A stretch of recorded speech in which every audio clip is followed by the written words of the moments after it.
What's up, guys? This is Probability by Pitman, Chapter 3 Review, problem number 10. Okay, so matching. Suppose each of n balls labeled 1 through n is placed in one of n boxes labeled 1 to n. Assume the n placements are made independently and uniformly at random, so each box can contain more than one ball. Match occurs at place k if ball number k falls in box k. Find A, the probability of a match at I and no match at j. So let's say n is equal to 3, so we have 3 boxes. 3 bowls.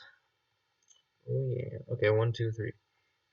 So remember, each placement is made independently and uniformly. So that means they all have the same probability of going to each box, and each decision is made independently. So A, the probability of a match at I and no match at J. So the probability of a match at I, so let's, for example, say I is equal to 2.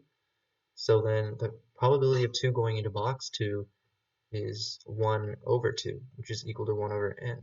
Or sorry, 1 over 3, which is equal to 1 over n, since we have 3 total boxes, of which we only wanted to go into one of them. Then there should be no match at j, so let's say j is equal to 3. So for it not to match, it has to go into anything besides box number 3, so 1, 2. So that's 2/3, which is equal to 1 minus 1 over n, or you can also think of it as n minus 1 over n. Either way, it's equal to 2/3. But yeah, that's our answer for part A. Okay, so we have like that weird thing I can't get rid of, so I'll just write it down here. So B, the expected number of matches.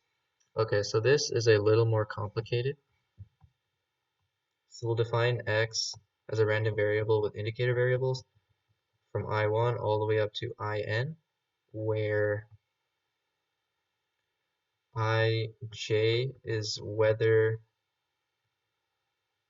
the jth ball and box are matched together. I hope that makes some sense. So basically, as a reminder of what indicator variables are, it's just one is the whether or not the event occurs, and 0 is whether or not the event does not occur, or when the event doesn't occur, and 1 is when the event does occur. And then you have the probability of 1 and the probability of 0, and that's what an indicator variable is. So it's just a special type of random variable that can only be equal to 1 or 0. Right, now that we know that, so if Ij is whether the jth ball and box are matched together, let's define our probabilities for the random variable. So 1 where they are matched together, and 0 where they are not matched together. So as we determined before, since they're all independently and uniformly chosen, are matched, or the box and the balls are assigned together uniformly and randomly. So this makes it pretty simple for us. The probability of them matching is just 1 over n, as we determined before. And then, as we said before, 0 is just n minus 1 over n, or 1 minus 1 over n. Doesn't matter which one you write. However, it really doesn't, as you're about to see, it doesn't really matter what the probability for 0 is. So let's write out the expected value. So e of x, where x is equal to I1 all the way up to In, is equal to e of I1 plus all the way up to In, which is equal to e of I1 all the way up to e of In. We're able to do this due to linearity of expectation. And now that we can do this, remember, the value of each expected value is just that value times the probability of it occurring. So 0 is the value times the probability of 0 occurring. It doesn't matter what the probability is, it's just going to be 0. So we can just ignore that.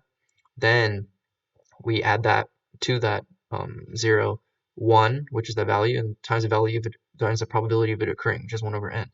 So we do that for each one, and you'll notice that each of these values will end up equal to 1 times 1 over n, or 1 over n. So this is really equivalent to 1 over n plus 1 over n plus 1 over n, blah, blah, blah, all the way up to the nth 1 over n. So we can simplify this to be equal to n e I1, since there are n expectation terms here, and they're all equivalent. So we might as well just multiply n times the first one, and we'll get the same answer without having to tediously write it all out. So we'll write n times, and remember e of I1 is equal to 1 over n, so n times 1 over n. and then the ends cancel out, so we just end up with 1. So that means that the expected number of matches out of n boxes will always be 1. Alright, cool. Thanks for watching, and I hope that helped someone.